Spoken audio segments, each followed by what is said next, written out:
Hey, what's going on, everybody? This is BMT coming at you again. It's another live. Uh, hmm, yeah, I think that's going to be fun.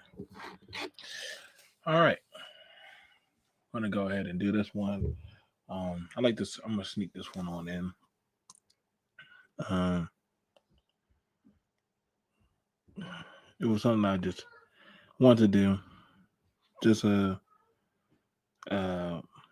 just to do to get out the way and and actually have a talk with you guys. Let me go ahead and open up the other streams. You know what I'm saying? Boom, boom, boom, boom. Okay, there we go. That should do it. And I wanted to talk with you guys about the homestead and pretty much the critiquing of of what's happening.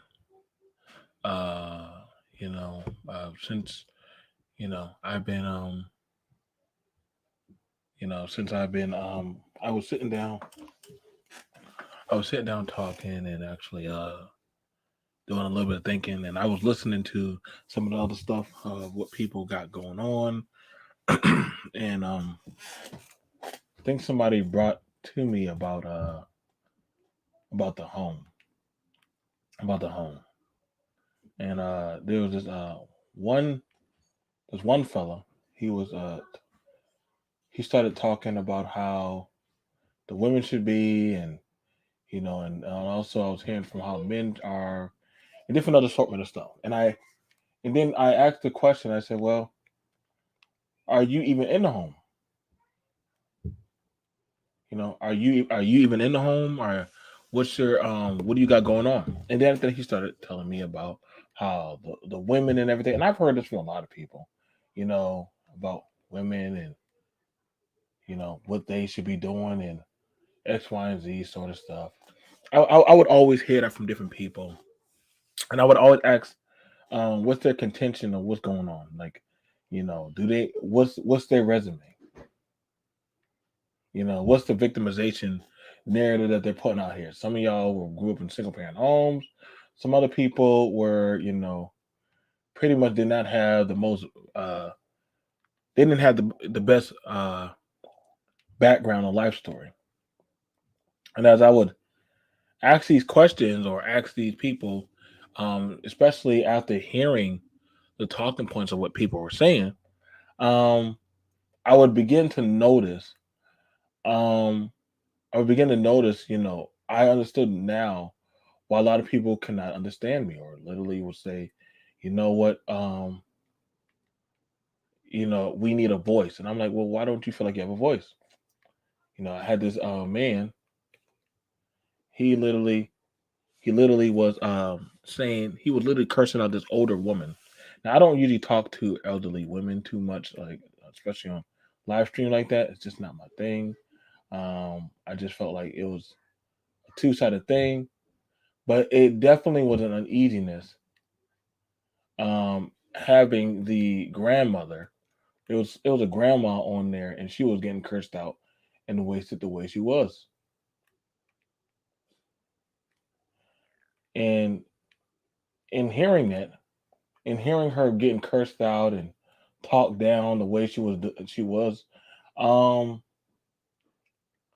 I was hearing from this space, that hey, gotta check these type of women, and I was like, well, damn, um, like what happens when you go far left, you know?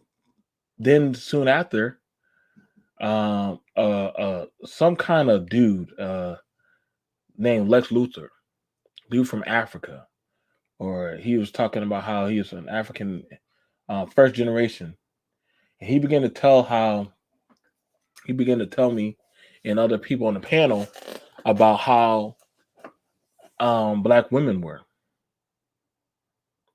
and as this man was telling me how black women were, um, in America, I said, "Well, how are the women in your country? How do they act in your continent?"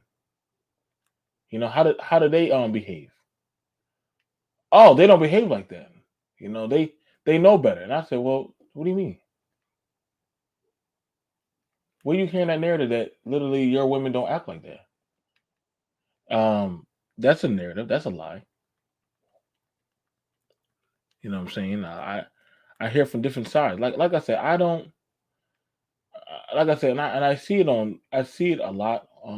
That there's a lot of stuff in the home that don't get talked about. That's why I'm very wary about some of the talking points that some people use to try to promote their narrative or streams or podcasts or their struggle mania of what they believe and stuff like that. And I always say, be careful about these type of people. Be careful because you never know who you're entertaining. They're never going to tell you truly the full extent of everything going on. This guy was literally we had this 25-year-old boy ragging on an older woman. Um, Thank you, man, and thank you. How you doing, Miss Young Link? We can definitely put out there that right now a lot of these people need help, man. This space is not very conducive, and we have a lot of people talking on the home and what men and women should be doing. But this one dude, he never had experience of being with a woman. He literally said that online. He said, "I've never been with a woman, but I hope these B words, what I'm saying, I hope that they need to learn their place, and they're not worthy of they're not worthy to be around and all that stuff." And as I was hearing all this talking points, I was like, "Whoa, do y'all not find that extreme? Do y'all not see a problem with that? Like, this dude is not mentally sound in the way he's talking, the way he's acting out, and nobody at first, what I'm saying, some people were saying, well, we're glad that, you took, and like I said, a lot of people, they be very fishy and corny. Like, that's why I said, like I said, this space is it's very funny to me. Very funny to me, man. Very mindful of the actions of certain people and their talking points. You gotta be, I'm very mindful of that shit. You know what I'm saying? Like, what is their disposition of why they talk the way they talk or they act the way they act? You know, like literally the stuff that they were saying made no goddamn sense. I think I would play it, but it was so vulgar. The way he was talking about that older woman, it was crazy. Not to say that, listen, I always tell women don't go up there and start starting stuff with some of these dudes because we know that they're not in their right mind. But I also tell people like, listen, man, like some of these people are not all there, man. A lot of these men and women are not all there. And I know that y'all want to look up and idolize heroes and stuff, or some of y'all are looking for that fatherly figure, a mother or a father, but it's not here in this space. I don't care what y'all say, it is not here. Like, I mean, y'all can try to cap me that, but it's not going to play out that way. We know a lot of these people are mentally sick. And I mean, the fact that some of y'all are going, listen to people just because they stroking your ego or they'll say anything about our people just for the come up. Nah, you know what I'm saying? I don't buy it.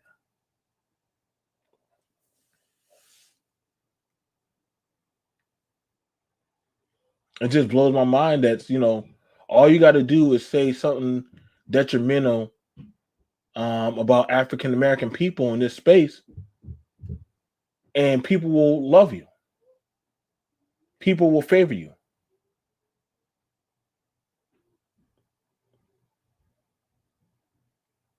I watch the way how it goes down in this space, man. Like, you know what I'm saying? We want protection, but then you ask the woman, you say you want protection, but I see how you talk about the men.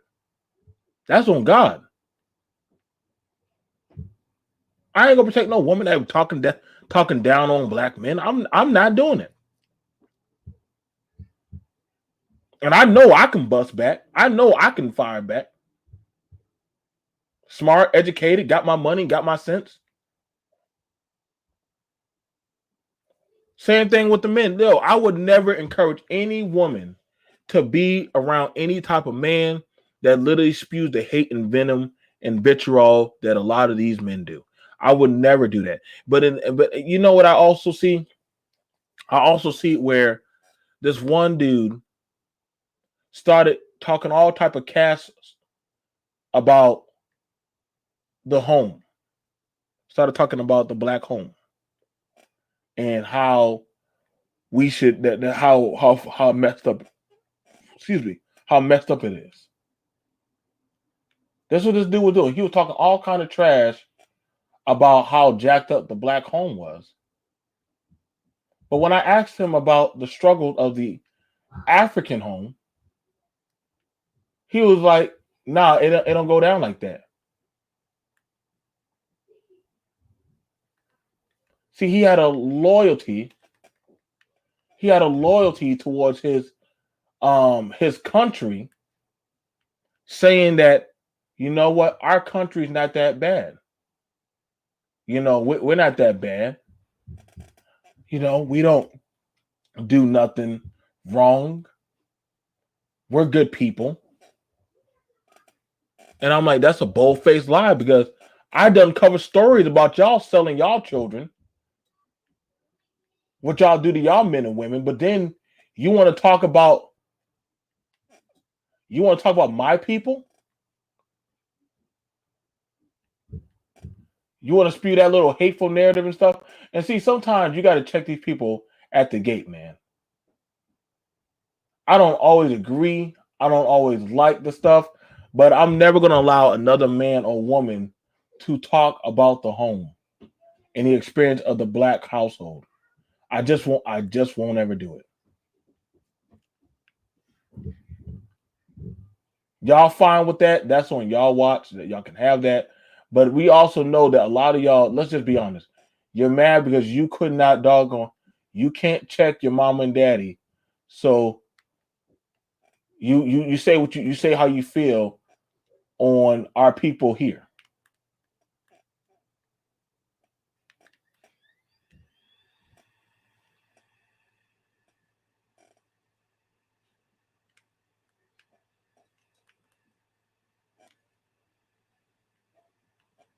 You can't say how you feel about your mama and daddy.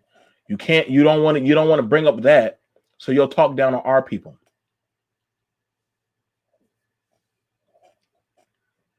And I think that's pretty corny and pretty disgusting.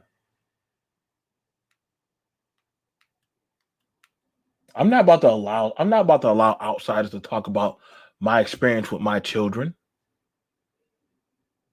I'm not about to allow them to talk down my experience of what I got at home. Yeah, I get it. It was hard. I get it was disgusting. I get that it wasn't the best. But I refuse to allow anybody to spew hatred, vitriol. And I mean, no offense. Hey, listen, y'all can go to whatever content creators or people and all that other stuff. But let's be honest, man. People get hard on going to other panels, talking down or spewing hatred, vitriol, and it be men and women, dude. I be people watching and pocketing that. If there's a lot of y'all people that are on these pills and stuff, a lot of these talking points, yo, I'm not the one for y'all. I don't lose no sleep unsubscribing to no man, no woman, no pick me, no goddamn male feminist, any of that stuff. I don't lose no sleep unsubscribing to none of y'all. I don't really fuck with none of y'all. I don't. I think all of y'all are lame and corny as fuck.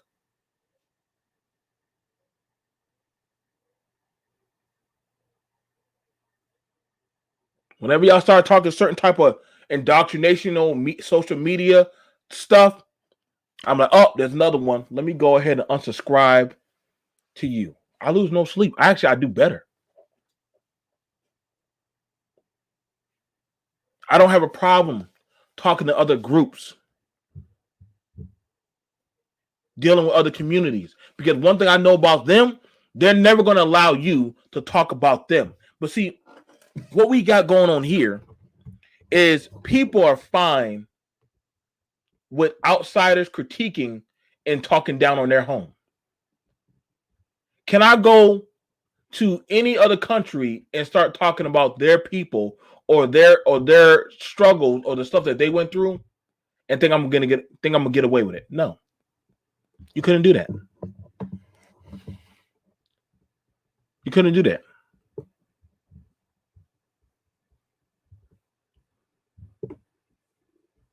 How are you gonna talk about you? How are you gonna talk about you talking about building, but yet you don't check the people that coming into your doggone household spewing down on you? And you know, there's this talking point that you don't have a voice.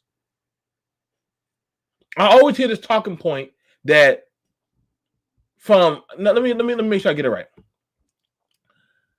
The men say they do not have a voice.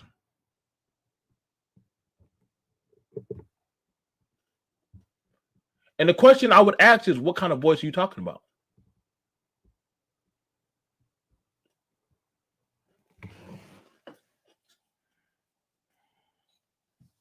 What kind of voice you talking about? You want a voice of building, hate, buffoonery? I mean, it's a free market. That I will say it is a free market. So you do have that right. But I also understand that I'm not going to allow people to push out certain narratives about the home or about the climate of the condition of the family, but not tell the goddamn truth. I mean, I got to be real. I got to use the RBR. I got to use shout out to RBR for this one. I got to use that the colloquialism. He says, tell the truth.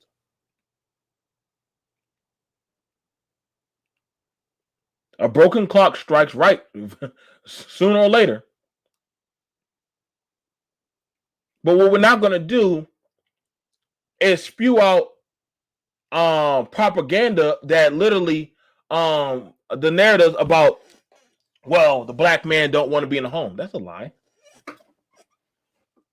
Why y'all saying the black man don't want to be in the home? Who you talking about? You talking about your man? Talking about your dad? Your granddaddy?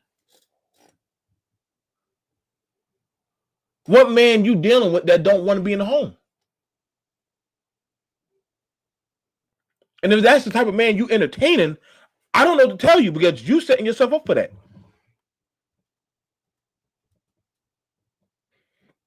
Y'all choose who y'all don't want holistically in the home, or you choose a certain type of energy that you put in the home. I would advise you that you probably should get out of the home.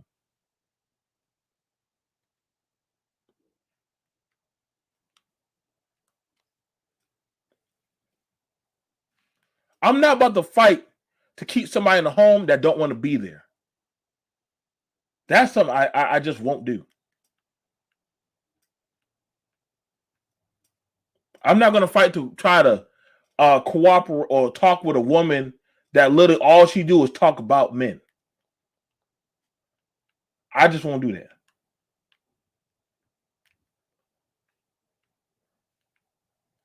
I'm going to work with the ones who want to work with me.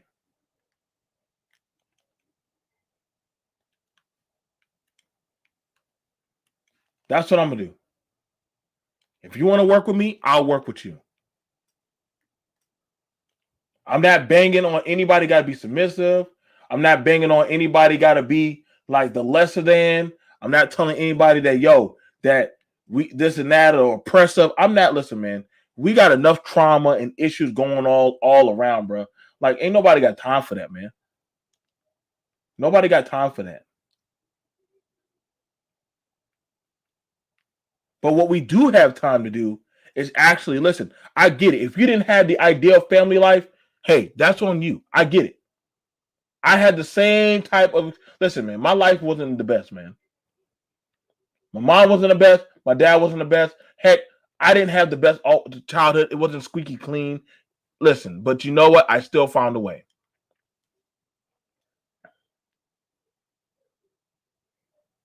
I hear the talking point about 2-parent home, but I don't see that energy.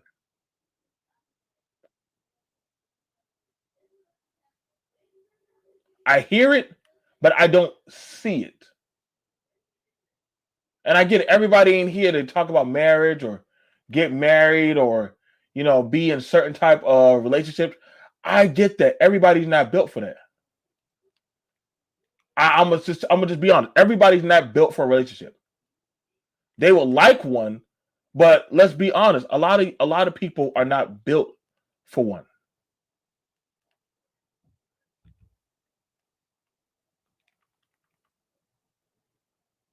If you got some inner demons going on right now in your life, you may not be the best person right now to house a family.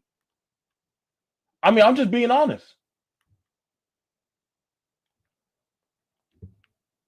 You're just not right there. It's a lot of responsibility.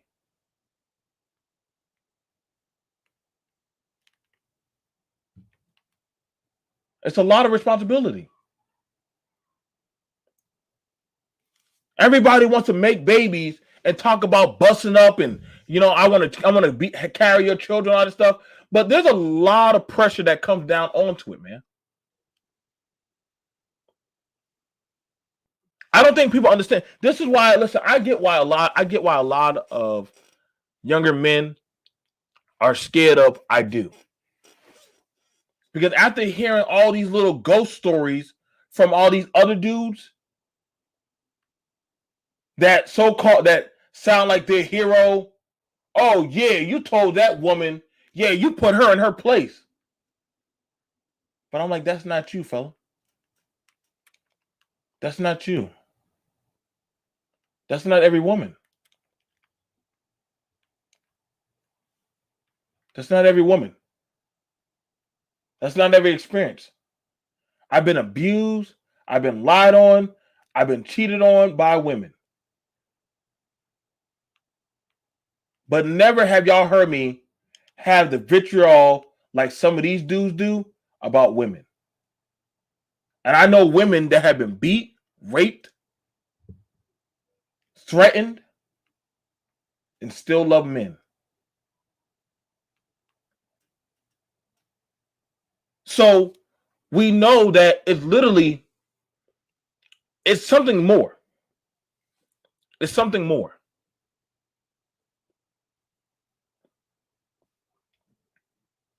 I have a family member that's been married 4 times. And people will say, well, why did that person get married 4 times? That's crazy. 4 times.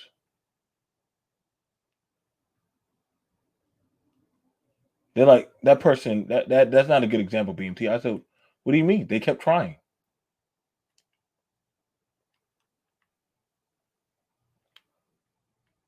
They wanted a household. They wanted a home. They didn't just want a man or they didn't just want a woman up in their home. I don't see y'all judging other.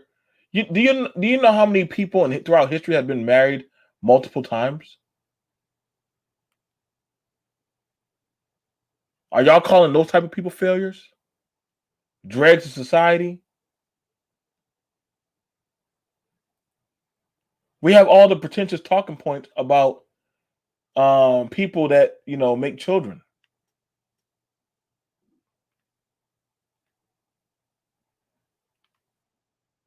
I'm always curious on the talking point on where it comes from. You got to ask yourself, where's it coming from? And is it helping you out? Because honestly, I'm gonna be for real, man. Like I had this one dude who said, like, your mom was disrespectful. You should have let her get knocked out. And I was like, wait, why would any man allow his mother to be knocked out in front of him? Well, the way she was talking, I'm like, that's a woman. That's a woman. A woman's gonna talk. Are you not a man? Granted, I mean, women talk all the time, B. I know y'all don't like to hear that. I know y'all feel a certain type of way, but literally, a woman's gonna talk. I cannot help y'all with that one. Women are going to talk.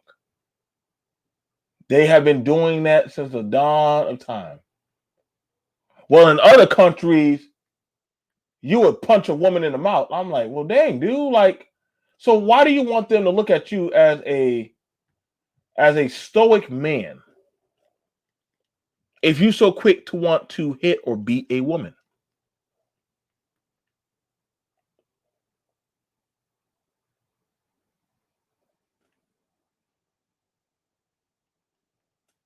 You see, the talking points or the goal point of the tit for tat are so real because people like to have the tit for tat of why they do what they do or cause the harm and the damage that they do.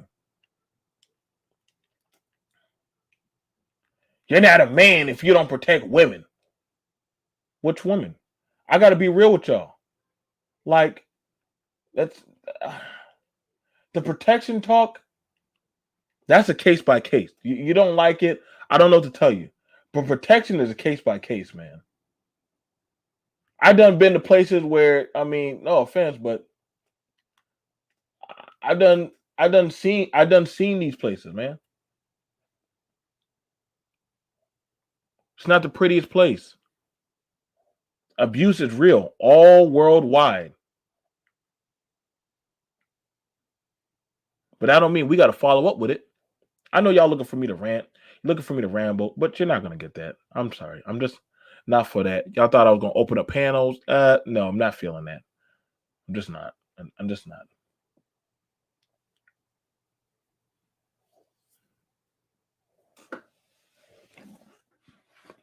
I've had time I wanted to leave.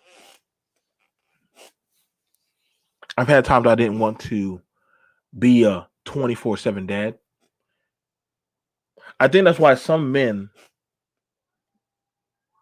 don't want to be in the home because they understand it's a 24/7 type of thing. And one man is doing it. Why should I do it? Some women feel like, yo, like this man dropped these kids off on me and took away my life. And then you'll hear the talking point. Well, she should have been on birth control. If she was on birth control, she wouldn't have got pregnant. I always like that one. That's always a good talking point. If person on birth control, then the woman will always say, "Well, why did I lay down with you? I mean, I lay down with a person who ain't worth a damn, and you got me pregnant." So now her contention of hate and vitriol is now going to start to blossom. Somebody was saying that men and women are choosing these ain't shit dudes. I hear that a lot. Women are choosing ain't shit dudes, and I would be like, well, what are you? Whenever I hear somebody always talk about that, they're choosing these type of men, and then I'm gonna be like, well, what are you then? What makes you such a notable person? Well, I have a job. What that mean? Shit. Well, I don't do this and that. I always hear like the talking points be so weary and dreary. I be like, my God, dude, like go circle jerk yourself off, man.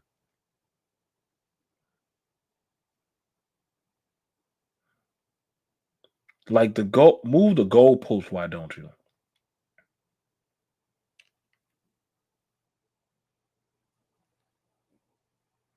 Like it's real. It's real on how a lot of these people have this pretentious, um, talk.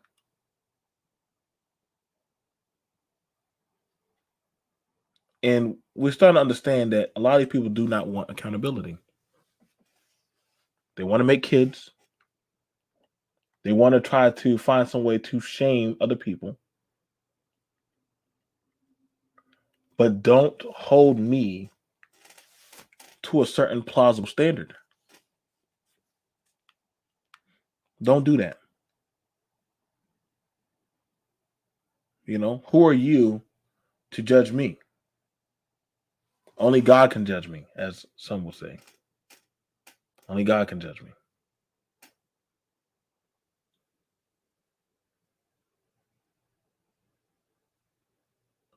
No, I can't. I would love to, I would like to talk. I would like to sit down and talk with all the. I would like to sit down and talk with fathers and mothers right now. I want to sit down and talk with fathers and mothers right now. I don't really want to talk to nobody else. If you're not a dad, if you're not a mom, if you're not in a relationship right now, I don't feel like talking to you. I want to talk to people who are in the home right now. I'm sorry. I'm going to be prejudiced. I'm going to be biased. I only want people who are right now, real time, in the now. That's who I want to talk to. I'm in the now. I'm doing it right now in 2021. I'm raising a family. If you're not dealing with raising or protecting any type of thing, I'm sorry. I'm not. I don't feel like. I don't feel like entertaining right now. I want people who are doing it, not people who are going off of algorithm theory, going off of what they hear or what they heard or what they. I want experience.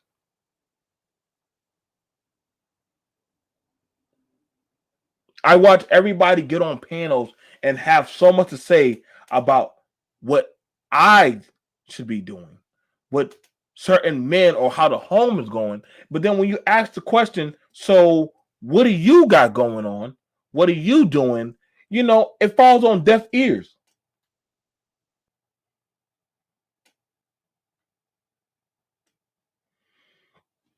So I mean, it's hard to honestly grasp the narrative of where some of these talking points are coming from. And I'm gonna just keep it a buck. They're coming from those who ran out or literally failed in their own battle. And I get it, certain things do happen. And y'all hear, oh, here we go, BMT, shaming them, shaming, shaming, shaming. Am I shaming? Am I really shaming? Or am I actually just keeping it straightforward? Hey, what's going on, Lady Count? Notice some of the biggest players or biggest things going on right now is for the fight on who should do what should be going on. That those talking points of what or how the home should be, that's what I see happening right now.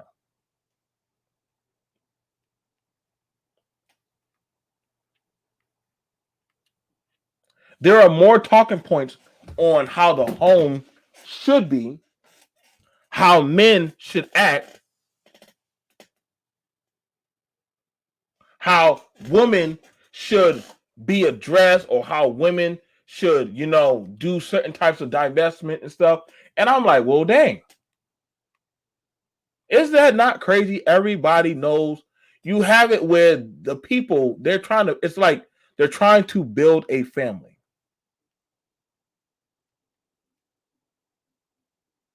That's what's going on. Certain groups are trying to build a family.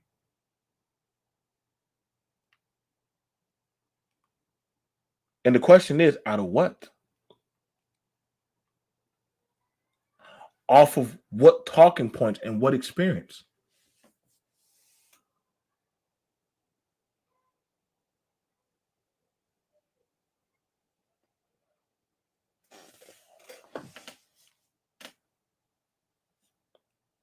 They don't talk about mental health. They're not talking about the sexual abuse. They're not talking about what's going on with the politics in the schools, in the home, in local government and stuff like that. This is how you can tell who's in the now.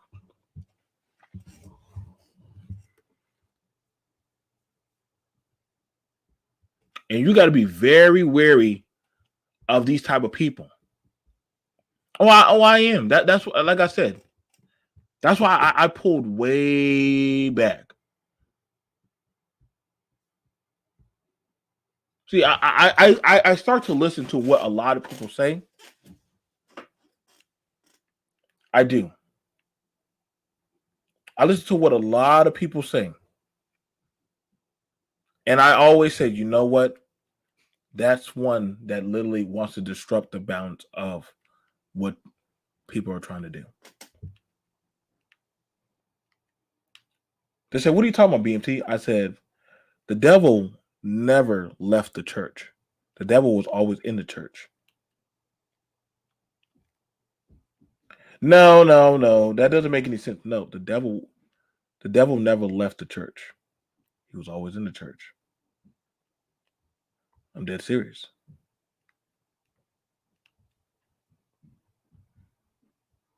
He never left. He was always there.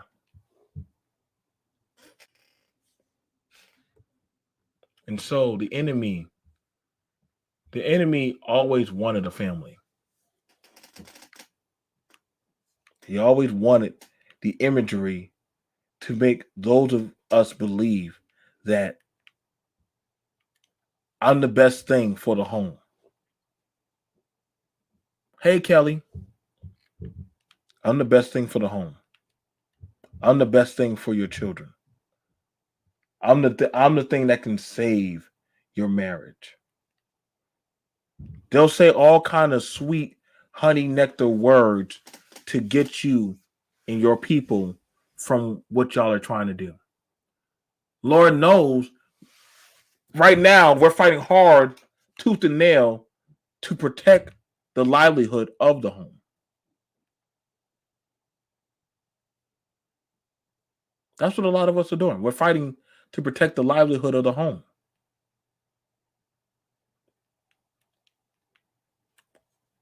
You know, we're understanding that that the narrative that men don't want to be in the home, that's a damn lie.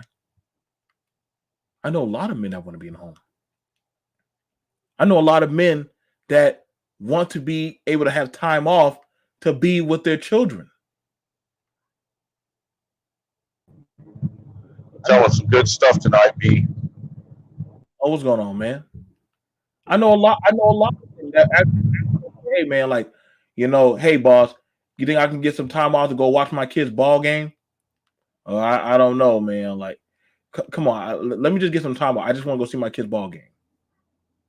Or you know what? Pretty much, hey, if it's all right, I'm gonna probably take out a loan so that way my daughter can do this or that. Like, I know a lot of people that are making sacrifices, men and women. I know a lot of single parents that have made sacrifices at work over 40 hours just to make sure that there's food on the table because the other parent won't step up. But then you'll hear the narratives spoken out here that these people are shitty, crappy, they're not worth a damn, that they're loose and all that stuff. Stop, man. Like, and I mean, honestly, it's like, yo, I get tired of the dregs talking about stuff and they have no damn experience or they've never been in the now with the rest of us. But everybody knows about what we do, but they're not even a fraction of close of willing to make the sacrifices. You know, brother, I honestly think that if you're raising young kids right now, too, right now is one of the scariest times to raise young kids with all the things going on. No, it is. Listen, last year was so nerve wracking for me. I done cracked 4 teeth just clenching my teeth because my nerves were that damn bad. I'm with you, brother. Because I'm ner- literally, go ahead, brother. no, I'm nervous every time I get a new email from the school on what's going on. I'm nervous if they're going to try and push decisions down our throat that we don't want to have to make. I mean, it isn't just schooling anymore, man. It's almost like they're trying to dictate our children's lives and their well-beings to us, like we don't have a say in any of this. Like I said, man, it's like society. But I always keep hearing about, well, back in the day, back in the day. Well, guess what? We're not back in the day. I know y'all like to look at those little TV infomercial movies of, the good old times and good old days. When that's not it, dude. That's not it. What y'all were watching on those TV infomercial shows, I can promise you that wasn't real life. A lot of us right now are learning as we go and figuring out every day. Like the household dynamic changes every day. And a lot of us have to make the split decisions about, hey, like what are we gonna do? What's gonna happen? Uh, the tire just blew out, but also this needs to be spent. I got a ticket. Like it's a lot of work and a lot of pressure on a lot of us, men and women. A lot of self-sacrificing. But some people wouldn't even know that about. You know why? You want to know why they talk down on the home? Because a lot of people are not willing to make the sacrifice. They're not willing to sacrifice. Having a Easier to healthy having a healthy nuclear home is a major sacrifice on both parts.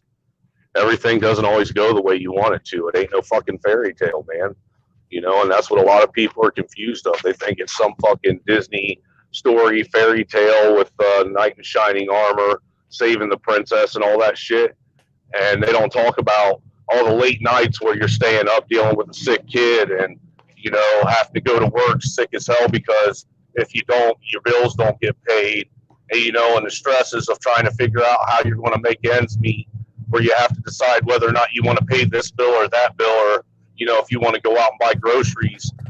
Trying to come up with ways to tell your kids that you can't afford to pay for the sport they want to play or the field trip they want to go on. They don't talk about that shit. That's not the part of real life that nobody talks about. Well, you see, I understand.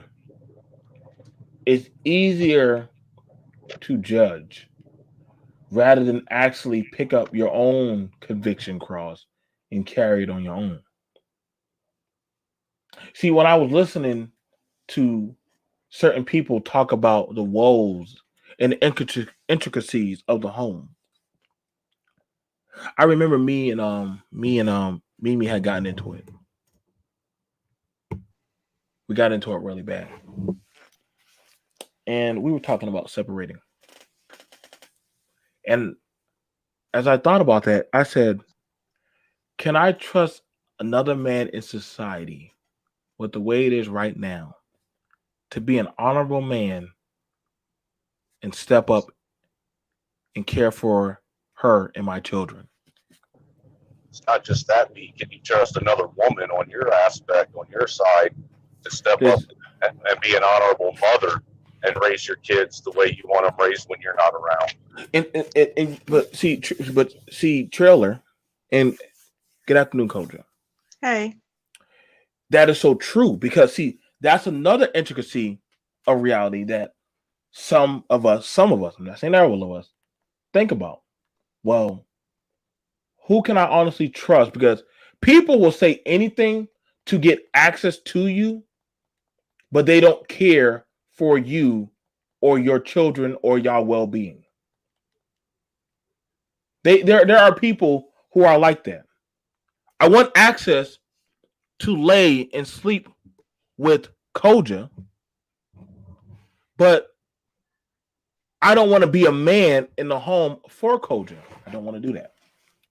Well, I think the template of the American dream, what we have been sold, is BS. And we need to stop trying to wrap our lives around something that is non-existent. This idea of a mom, a dad, 2 kids, 2 cars and a dog is BS. That what they portray living in the suburbs. That is not how America was formed. That template and trying to make that works is not conducive to America. That's why we're seeing there are no aunts, there are no uncles. People are living in towns where they don't know each other. They don't know their cousins. They're not playing together. And sometimes we got division. Sometimes it's a stepmama in the house. Sometimes somebody had a relationship prior to. We keep trying to cut ourselves down to fit some imaginary template that does not exist. We got to stop looking at Hollywood and trying to do it. I say, sometimes you have to make the family you want. And it's not gonna, my family is not gonna be like BMTs or trailer hoods or Emma Peel. Right. We have to get what works for us and make it work instead of somebody telling us some BS that never existed in the first place. To I would agree with piggyback you. off what she just said, Hmm. I agree with that. And, another one of the major problems that I see in most families today is rather than trying to fix problems in house with the people that are affected, they go and seek advice from people who push and tout this cookie cutter idea of what a family's supposed to be like Koja just said. You know, you're trying to seek outside advice from someone who has absolutely no idea what your family's like, rather than trying to address the problem with the person you have the problem with. Right. Right. I so understand and agree with that. That's why I get a level of frustration because I hear people talk about or try to coach the aspects or the environment of the home, but have no prior dealings or real time experience. But they talk about the level of, hazard paying in the home. And you can't but help but get frustrated because, like, you'll ask these people, like, so what is your critique or what is your credentials? Well, I don't need any. Wait, but you're speaking on me. Everybody in the world likes to speak on us, but they have no type of valid talking point or standing ground.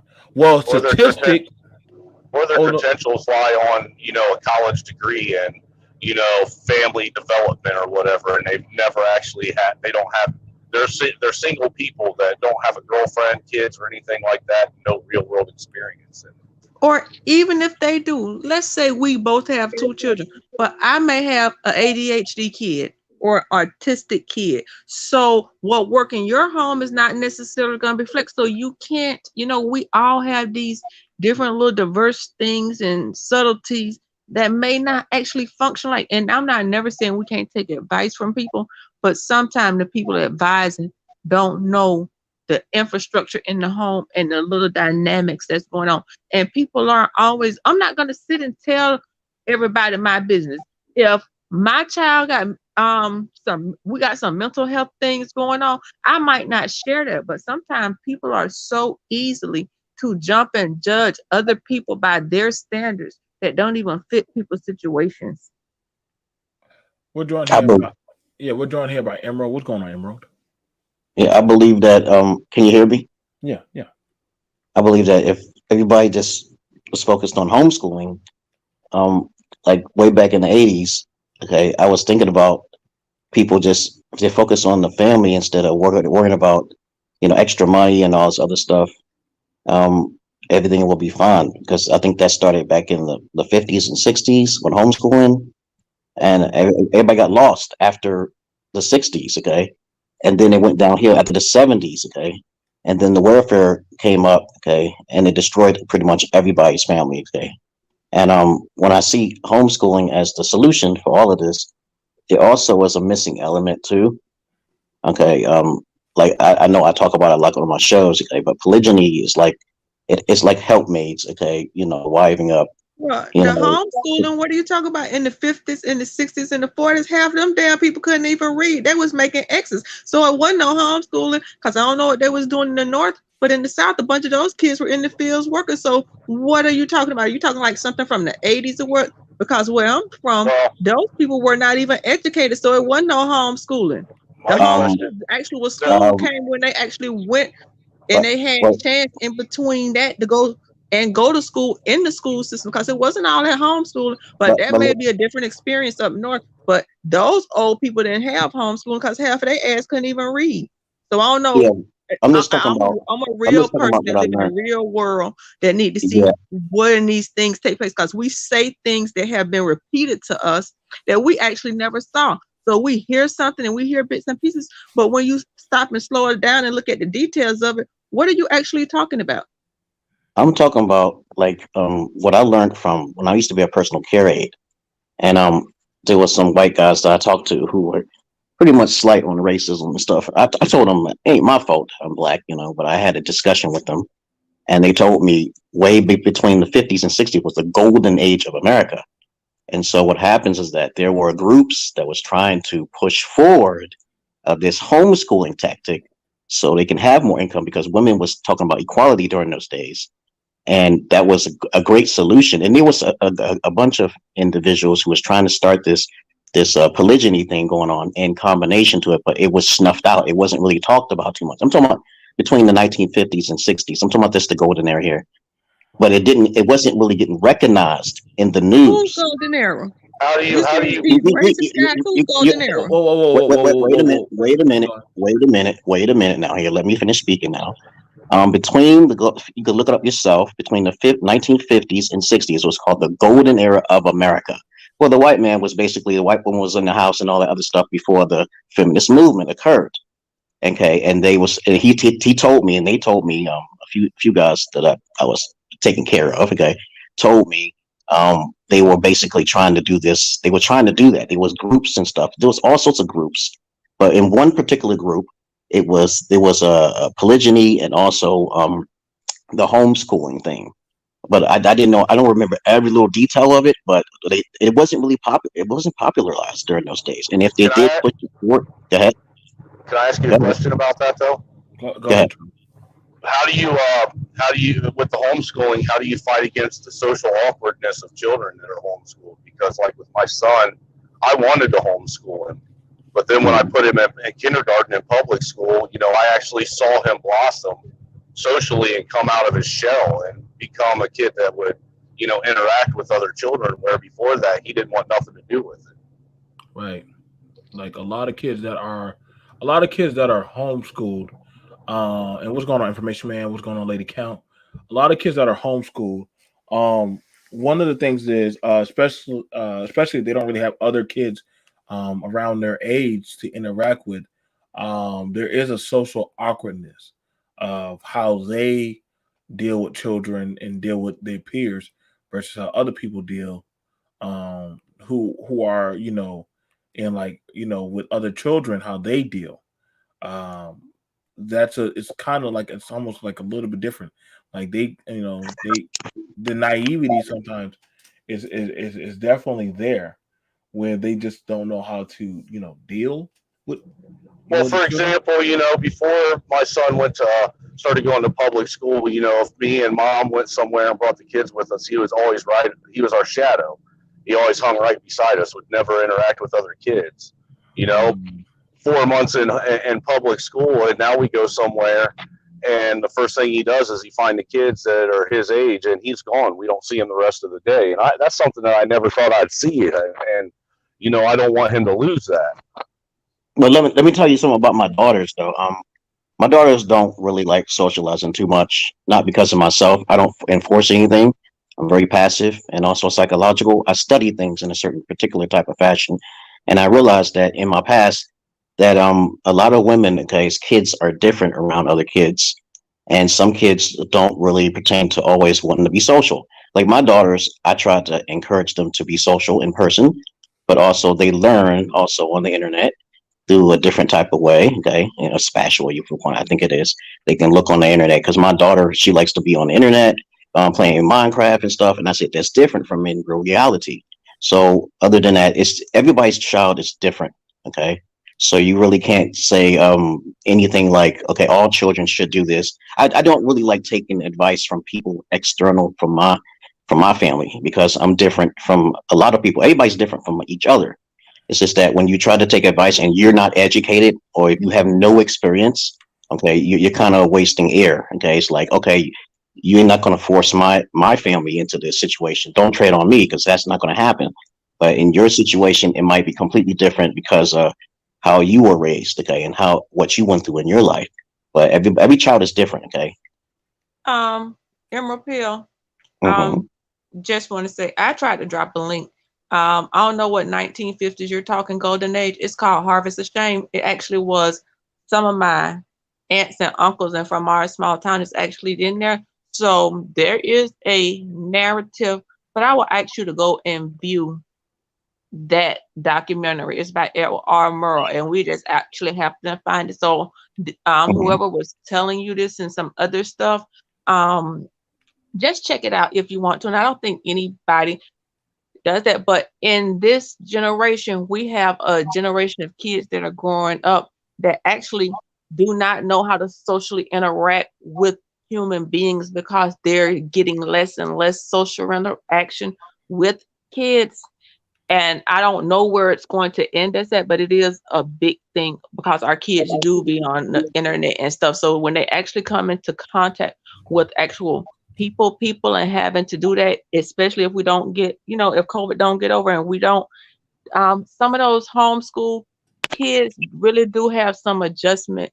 Not all of them, because some of them come out and do great, but there is the value of social interaction with each other. And even with the homeschool and with the COVID and the stuff, they talk about it, but I had to weigh it against if my child gonna be living versus if they are delayed a year because they had to be out of school for a year with the social interaction, not schooling because they still do the online thing, but there is value in social interaction.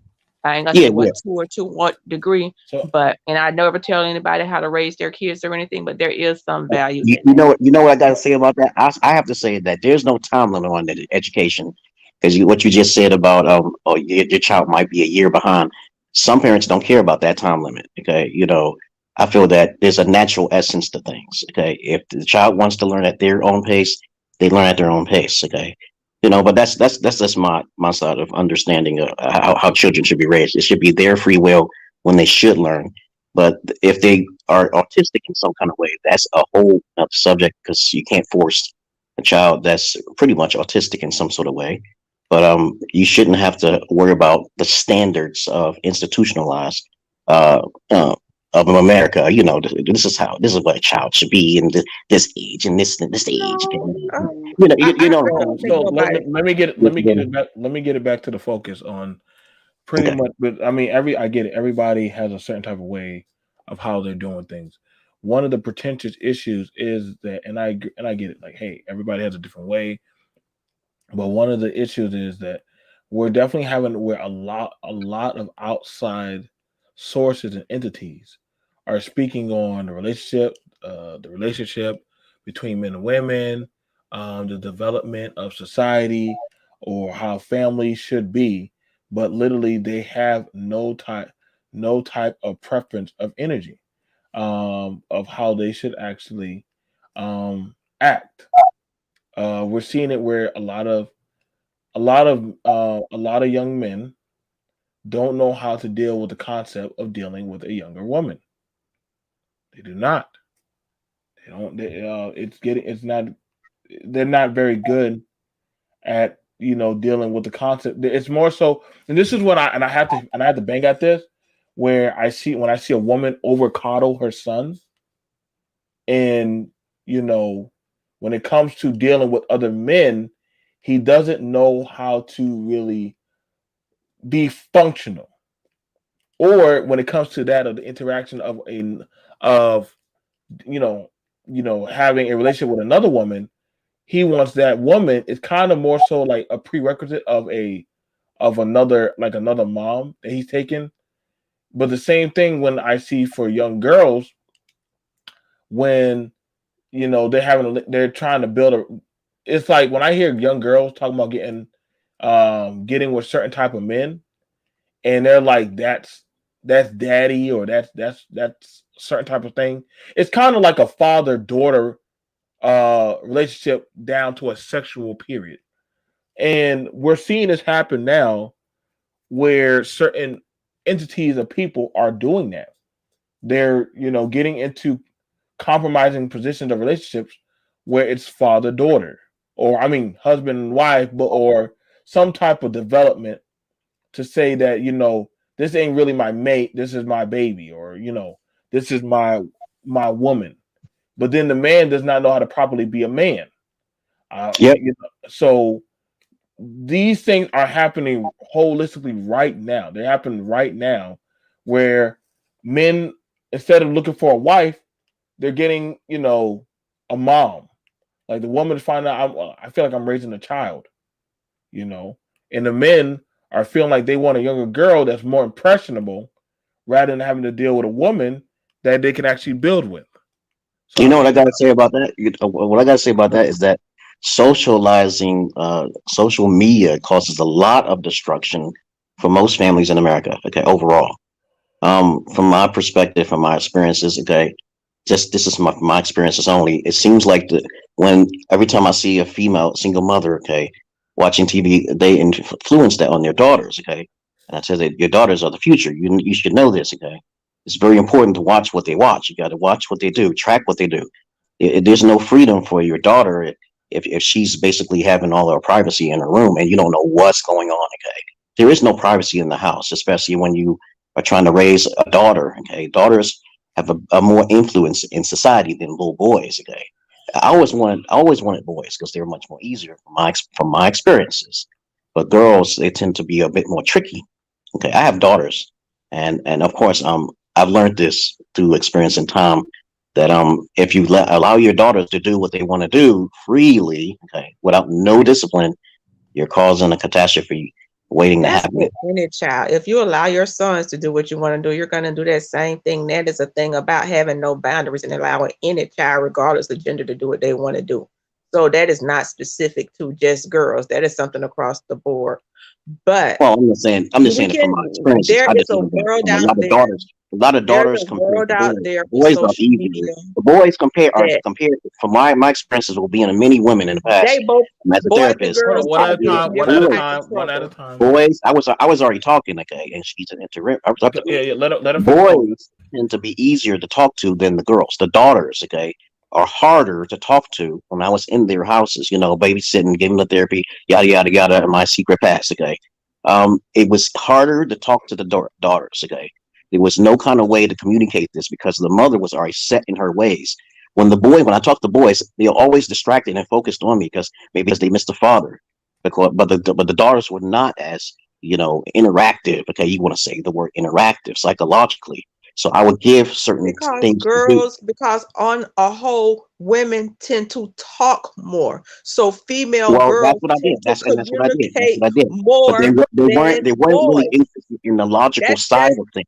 I They were don't more have interested. to pick that up. If we slow things down, we Okay. know that women tend to express more verbally, orally than boys. So if you're in a home or you're interacting with young girls and young boys, yes, girls are more verbal. So that's what maybe why They're more the boys social. As is a matter of fact, girls are more social.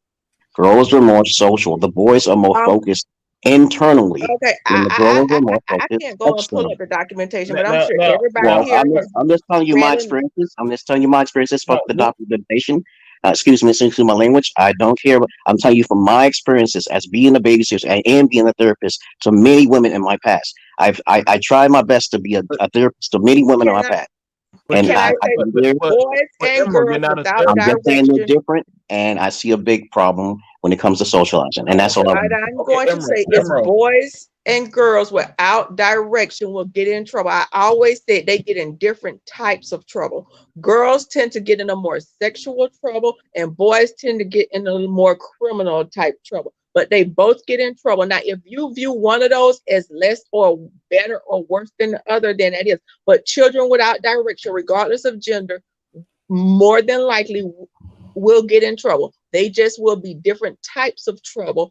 Sometimes girls get pregnant, tend to be more sexual, boys tend to be more criminal, but neither one is good. So we're not going to say that if boys have less direction, they're not going to get in trouble because that's not true. Well, Mm, I didn't say that boys won't get in That's trouble, that's kind of what you but did imply. You said the boys were no, less I've trouble. said that Yes, it kind of girls was. are more likely to be in the social world, which can cause a chain of reaction. If I think a girl can get pregnant, right? So boys Right? don't be Okay. in social world with gangs. So boys don't seek out Yeah, other yeah, alternative families. Those if are they had, social worlds. but they usually would listen to the male more. Okay, Boys so will tend to seek out okay, gangs okay, for that okay. social no, boys don't interaction. Okay, do that. Boys don't do that. Okay, They it's the don't. listen, girls that do Oh, that. boy, okay. They no, so we ain't got listen, so we ain't got no host of boy, boys gangs. We ain't got no Latin Kings. No none of that. for all that We stuff. do, we That's do. Well, not that's because social they did. interaction. That's because they didn't have a father or someone My to point cater to them. was Now, It no was not. hold direction. on. So My point let's. was no direction. Boys All right, tend to get in a different listen. type of trouble than what girls get into, but they both get in Okay, trouble without okay. direction. Okay, so And you here's said You boys win. You tend to win. get Okay, into less. okay. you got it. You got So it. one of the things about it is, listen, y'all, and I mean, like I said, children are children. They get into things. They do. Like as long as I know it, if they not properly guided, I don't even like the narrative that if a child don't have a father, then he's most likely he's going to be a criminal. Like that's a really bad narrative. But I know some boys don't have a father, never been in trouble. If anything, they're more coddled and shut in. I know some girls who don't have who literally, hey, I get it, my dad wasn't the best. I don't want a man like him. Or literally the mom, you know what I'm saying? It's like it's like these narratives that I keep hearing. Everybody so far is a professional, which they're not. I only know so many actual professionals that are actually on social media that are here that I actually can talk to versus the actual people are inferring what they think that they are. You know, there's a difference. You know what I'm saying? I mean, people raising their children, that's on y'all. I can't tell we can't tell people how to raise their children, but that's how they raise their children. You know what I'm saying? I think that's why sometimes now we're definitely seeing where the contention of certain talking points are when they come out, you have to look at them. I don't like the talking points that boys are easier to raise than girls. Like, then what are you saying? Because I agree. I don't like that at all. Because literally, you're saying like children are not easy to raise. Period. They're called children. Like what the hell? What the hell is so much different between a boy and a girl? Like boys are way. If a bunch of boy, if the boy is quiet, you might want to go check to see what that boy is doing. Because he's getting into stuff. The girls have a Exactly. girls have a tenacity for curiosity. They will watch. They will watch and say, what are you doing? I want to know. Same thing for boy. Same thing for children. Children want to know. Like I said, like the vastness of parenting skills. That's why I said as parents, as a parent, I like to listen. When I listen to certain stuff, I definitely, I definitely uh peer in to what people are talking about. I definitely peer into what people are talking about. And no, you're right. That is your experience, but I'm like that's not the overall. That's not the that's not the truth. When people say that, and I hear that I've spoken a lot. That literally boys are easy to raise, or I don't want a girl because if a girl get pregnant, I'm like, well, damn. Well, guess what? If your son get a girl pregnant, guess what? His butt's liable to go to get put on child support. So how did it get any better? Or unless you want to say that you just don't want accountability, you got to listen. BMT. You got to listen to what people say, and like sometimes that's what I'm saying. Like these spaces are getting worse. They're like trash. BMT, I gotta confess. I'm What? being a hypocrite right now. My daughter got a choice of guinea pigs, and I was like, "No, you can't have no girl." So I'm being a little hypocritical, but I'm gonna pray about it because I was like, "No, you can't have no girl guinea pig." But I just had to confess that because I felt guilty right now. So I just wanted to confess. It's all I right. didn't want no. Listen. I wanted a boy guinea pig, and I'm confessing. Now the thing about it, well, here's the thing about it. Like when we hear these talking points, and I mean, I got Ken up here. Um, so I'm about to pass it over to him. Is we look at it from, and I think this is why the contention, this is why there's such a high tension of why a lot of the women are feeling the way they do about men. I'm so serious. Like when they're like, well, you're saying because I'm a woman, I'm a liability. Then what are you? And then that's where the tension, where some of the women are feeling the vitriol, like, well, then I'm going to have to prove myself that, you know what, I can do things too. The hell with you. And so now the women are now like, yo, you're saying that I'm a liability? Well, guess what? You men are going to be a liability too. And now it's the back and forth. What's up, Ken? Oh, he just dropped off. But literally, we're seeing these things buckle out. You know what I'm saying? Like that's like getting a girl dog. If a girl dog go out there and wanders off, she can get pregnant. So I try to keep the girl dog close to the home. It's only natural. A woman's womb is a precious commodity.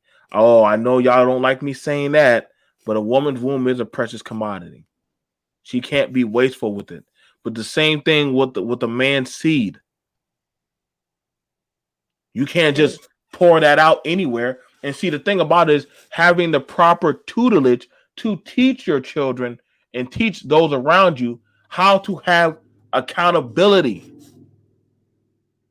See, we're not teaching our people that. The world is. This is why, we get in these skewed narratives that are happening, and the kids have to they go to school, and they'll have to learn from either A, their peers, B, somebody from another, either a therapist, guidance counselor, or maybe a nurse, or maybe they're learning in the class. I asked some young men. I said, when do y'all become a man? They said, well, of course, when we make babies. I said, what? They told me that these mind you, Koja, these are 12-year-old boys, 12 to 15-year-old boys. We was in a core room talking. And the boys had a consensus that I'm a man when I have a baby. And I could be very wrong in my parenting, because I tell my sons, none of y'all grown till y'all get at my house and own y'all own. I don't have a separate narrative for my sons or my daughters. And that's what I was feeling, the pushback when saying one is easier to raise than girls. As a woman, to be honest, that was offensive. Like you say, all children require attention. And I tell my boys, you don't want to be out there. You think being a baby mama is bad. People viewing you as being a baby daddy is bad too. You don't want to be out there. And when you finally meet somebody that you want to start a life with, you got 2 and 3 children. Ain't nobody gonna want you the same way it used to be viewed. Being a baby mama was bad. You get that. And I know somebody used to quote this Bible quote to me, and I was like, this is such bullshit. I know y'all taking it out of context. I need to read what comes before or after. Say, it's better to put it in the belly of a whore than to spill it to the ants. Oh, they're talking about they're talking about with Seth. They're talking about with Seth and about you better to you're not if a man ejaculates, don't let it spill. Don't let it spill on the ground. It's better to go into the womb of a woman. And I'm like, wait, hold on. That's crazy. I'm like, but see, back then, and this is something I'm gonna be honest. You gotta understand. Listen, the Bible. Listen, y'all gotta pick and choose when y'all want to. I swear, some of y'all be picking and choosing certain scriptures out of convenience that be killing me. Well, the Bible said a woman needs to be submissive. All right, and then good. Make sure you go build a camp and all that stuff and X, Y, and Z. If we talking about banging Bible narratives, you dang sure better meet that criteria, because I'm sorry, man. This is why I don't like the picking and choosing of the word. I don't. Anyway, because there's a bunch of them. I ain't trying to keep them. But when the guy was saying like, girl, some kids require some more. You got some girls that may require, and some boys that may require more attention. You got some kids that could go and get a book and occupy themselves for hours and read and play by themselves. And then you got some that got so much energy, you got to make them go around and run 10 laps around the track before they calm down. So doing this, each child is different. You got some girl, I'm sure Serena and Venus had super energy. And you got some boys probably that could go and sit in the corner. They probably ran circles around some boys. You doing this broad stroke and stereotyping and gender rolling on some stuff is not conducive. All kids require attention. And when we start the conversation with things like that, it doesn't lead to a constructive, productive conversation. What's going on, information, man? I'm having a sit down with men and women in the home. It's been a long time, I feel, since we have done this, where we've actually got to talk. Everybody gets to talk about us. Everybody gets to speak what they think about us, but they never hear from us. So I said, you know what? The hell with that. I just watched a young boy, I'm gonna call him a boy, that was 25 years old, cursing out a grandmother on a panel, calling her all types of names and stuff. And the whole time he said he's never been with a woman. He never wants to be with a woman. And he doesn't trust that to ever sit down or ever have fellowship with a woman. And his mindset was, if I get with a woman, they might destroy me, give me STDs, all kind of horrible stuff. And I'm like, man. Well, see, this is the problem, brother. We have to understand that there is inherent, we come into the world. When you are a baby and you come into the world, you're not corrupted by sexual things. You're not corrupted by racism or any of these things until you are socialized. Well, what everyone's been missing in this discussion is that in America and in the world, you are culturally conditioned. All of us are culturally conditioned to have stereotypes, to have prejudice of how we see other people. And that's different than racism, because racism is based in power, control, and he who or she who has that power. But cultural conditioning is how you see yourself, how you see the world, and how the world sees you, and how you grow up and you've been respond. What that young man is going to grow up to be, potentially, he could grow up to potentially have a disdain for women. And where do young boys get this information from? I remember as a young man myself, I'm 51 years old now, that most of the information that I would get would be from the OGs in the barbershop. I would listen to the old men in the barbershop talk. I would hear my uncles. So a lot of ideology that I got about women, about the world and life came from my culture, my family structure around me, my community.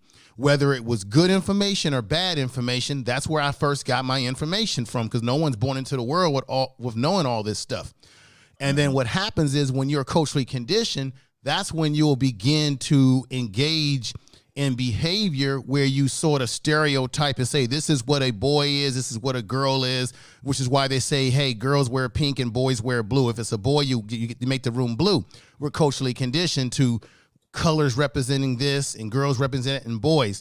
I would say if all things are equal in terms of the environment that a child is raised in and their connection to their father and their mother, I think both a female, because female and a male child does have potential to have some problems if the environment is disruptive. For example, my brother, when a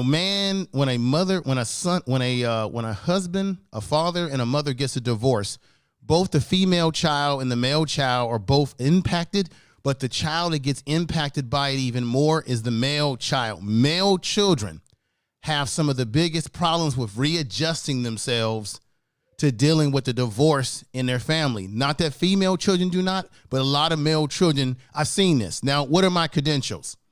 I've got over 25 years in mental health. I'm certified, licensed the whole 9 yards. My brother.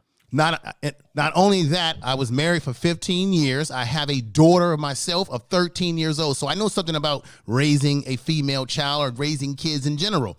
A lot of my experience in psychology and in the community is working with kids 12, 13. I've worked with kids as young as 6 and 5 and 4 years old that have been kicked out of regular school programs. You know who the majority of the kids that are kicked out of regular school that go to these alternative schools that I have worked with in my younger years? I'm sorry to say, they have been male children. Very small percentage of female. Now, the female children that go wayward, the sister is right. These are females who have gotten involved in prostituting themselves, over-sexualizing themselves. They might have been even raped and molested by a male in the family. And as well, boys have been molested by females as well in the family. It goes both ways. See, I said it's about environment. Environment determines the behavior of a child, whether male or female, period. The environment sets the stage.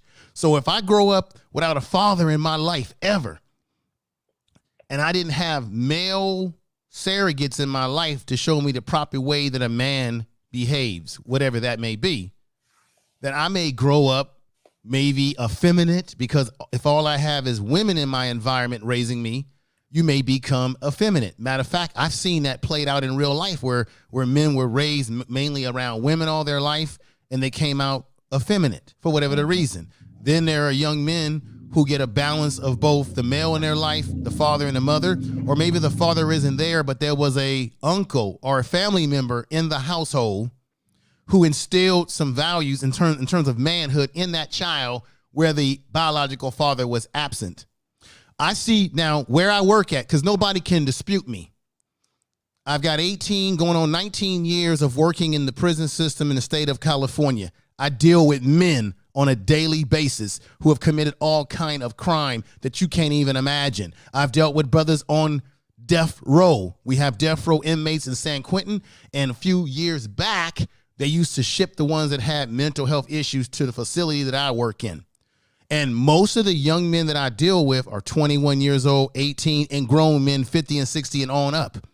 And most of them, when you look at their records and you see their pathway in life, I talked to you about this before, BMT. These men have told me I did not have a proper male figure in my life. My mother and father broke apart. My father was a pimp. My mother was a prostitute. Oh yeah, I've dealt with those type to have that too. So there was a breakdown in their environment in which the gang became their family. The gang became their values. They either were born into the gang or they had no choice in their environment. There are men that I've dealt with that have been gangbangers for years. They said, I was born into it, man. It's all I know. Yeah. So what I'm saying to you, before we get up here and make these statements about, well, it's harder to raise girls do come with a different set of challenges for you as a father. And the reason why, as a father, let's be honest, when a man is raising a child, you're going to be very concerned about the sexual aspect of your daughter and her sexual and boys messing with her sexually, more so than you are the male son who you may say, go on, son, get out there and get it. But go on, get it. You're a man now. So we use our cultural conditioning on how we look at females on a sexual level, as well as the males when they go out there and get themselves in sexual mischief and trouble. Okay? So I see it from the little kid stage into their grownhood stage, and talking to these guys that I deal with and it's all racist. This bullshit about, black people commit all the crime. I deal with white boys, Asians, all types that commit all kind of crime, and they all have the same story: a breakdown in their family structure, a breakdown in their environment. And so we got to be very careful when we start putting our kids and their sexes in these little boxes.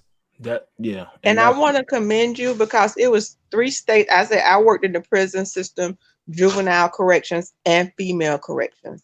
And it was 3 places that I say I would never work. California, New York, maybe 4. Arizona, Supermax, and Louisiana. So I commend you for working California. They always scared me. Thank you. Let me let you know a little secret. And this might play into what the brother said earlier when he says it's harder to deal with females. It may play into his narrative and what he said and his experience. I'm not trying to belittle his experience, but I got to be honest. The most dangerous prisons in California, you would think it would be the male prisons. Actually, the female prisons are more volatile. I've actually talked to correctional officers that have worked in female prisons. I would never work in them myself. They're more volatile, more violence. The women are quick to engage in violence very fast, very quickly, very right then in your face, bam. Where the men in prison, male prisons, it tends to be more calculated and planned when they do their attacks. That's the difference that I see from working in that kind of environment and seeing that women prisons are very dangerous, and people need to realize that.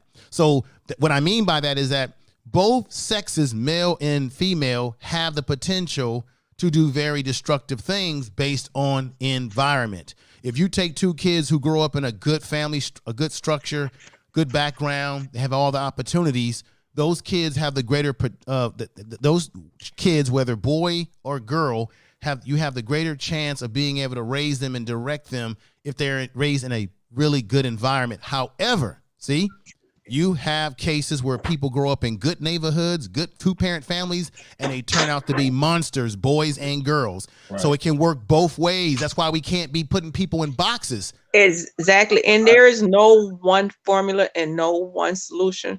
One thing small observation, and this may have nothing to do with it.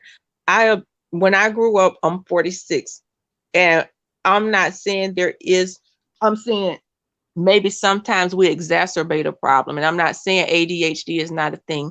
When I was growing up, we had PE twice a day. You would go right after breakfast and right after lunch. And with that, you burned a lot of energy off. And I think males need sometimes that energy burned off when they come into the classroom as a kindergartner and first-year-old to be able to sit in that seat. The diets were also a lot different. These kids don't have PE in Florida maybe once or twice a week. And it used to be back then you would get a milk and a juice. Now you got kids getting juice. You got them getting cereal bars for breakfast. You're hopping them up on all of this sugar.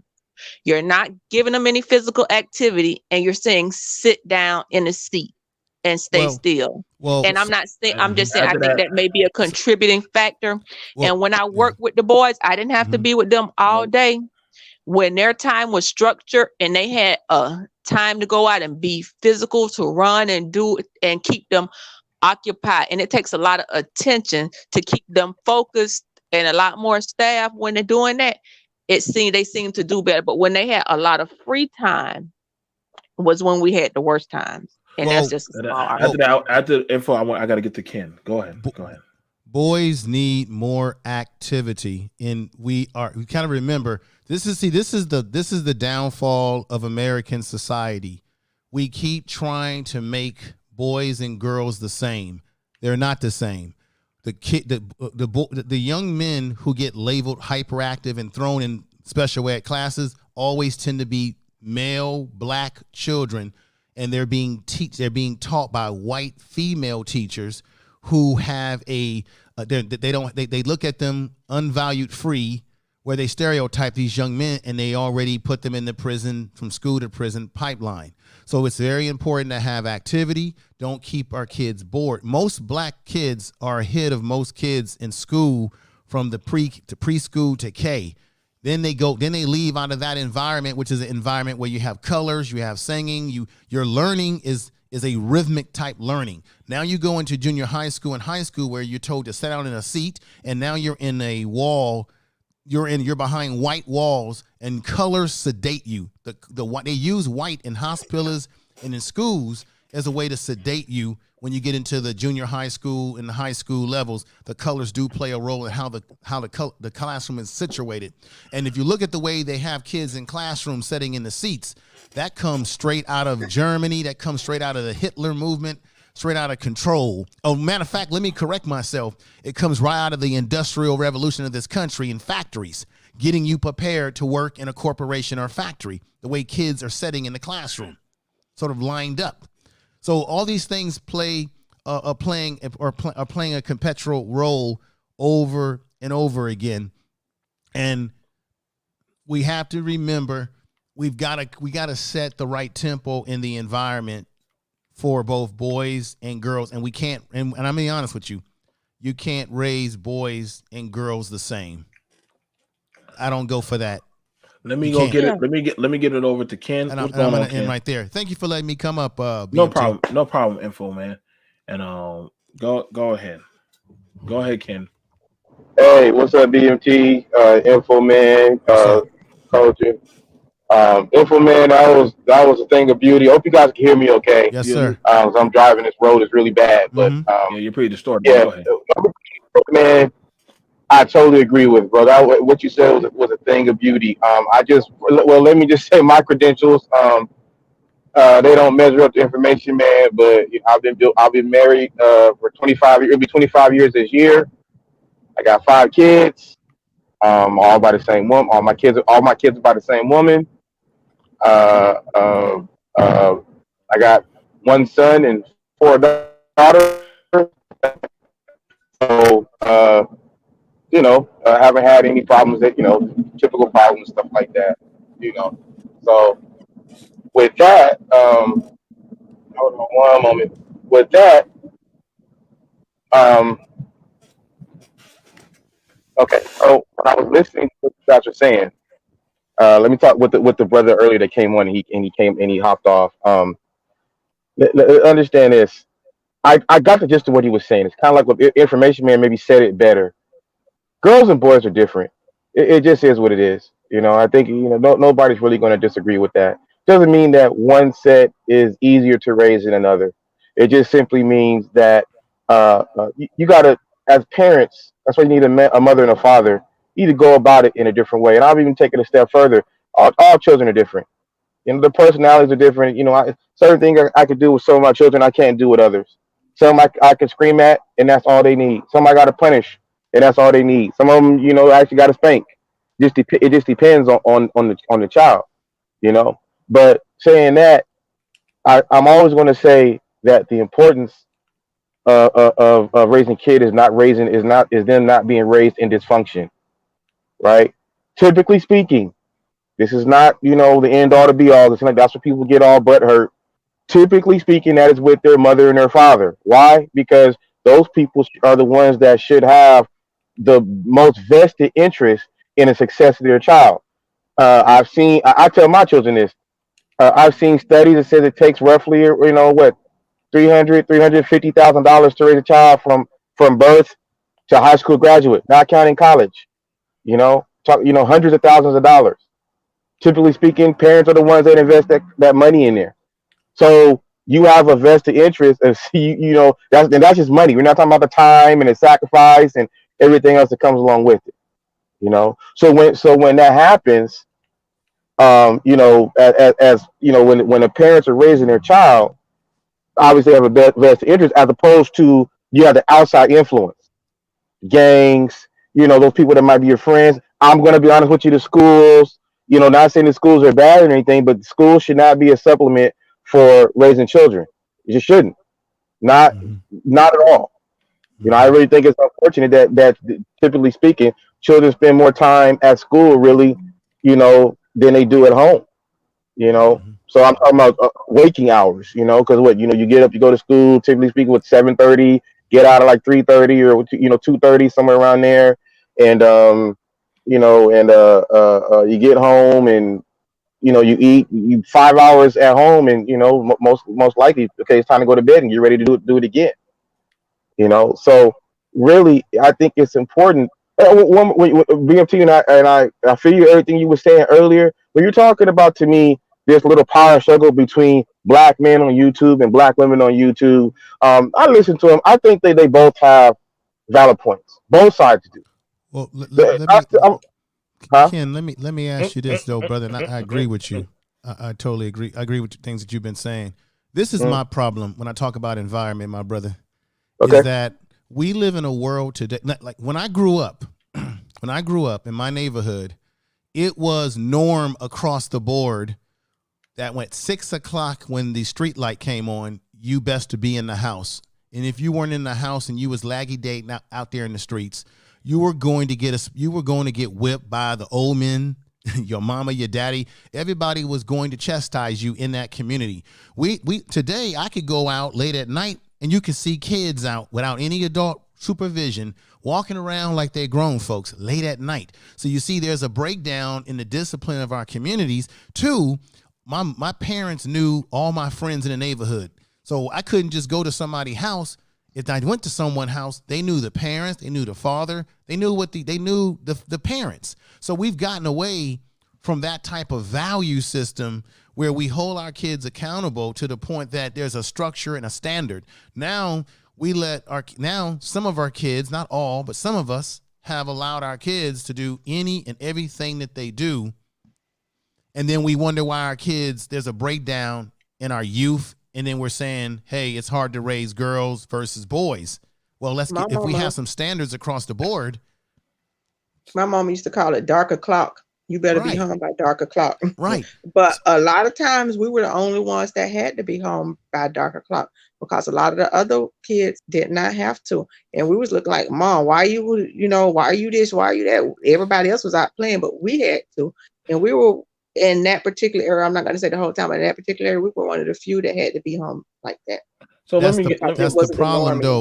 anymore. so When you hang out with kids who have been raised around that same standard, then you don't go home and ask your parents why I can't. It's when you are around kids or family members who raise their kids with no standards. Now your kids start getting poisoned by those values. let me answer back, because let me be honest with y'all. First of all, I would never trust any child or any young adult in this space. Y'all could try to miss me with the bullshit that literally this is a conducive space for bringing up or having young adults or any type of family ideology. The fact y'all trying to scapegoat that shit to me, that's a lie Well, because I don't see it here. We know that's not the truth because of how people, when I talk to people realistically about what's going on in the home, that's not a commercial type of thing here. mm-hmm, And mm-hmm, so we're not going to play that narrative because we've seen it. For those of us who actually have done the conversations, we already seen that. I can at least put that on my placard. Uh, One of the few that's ever done a black family man panel. Uh, mm-hmm. that was not a widely wanted to be watched type of show. I remember, shout out to Infoman when he did the Father's Day special. That was another thing. Like again, we can keep on pulling out of the hat the stuff that was done.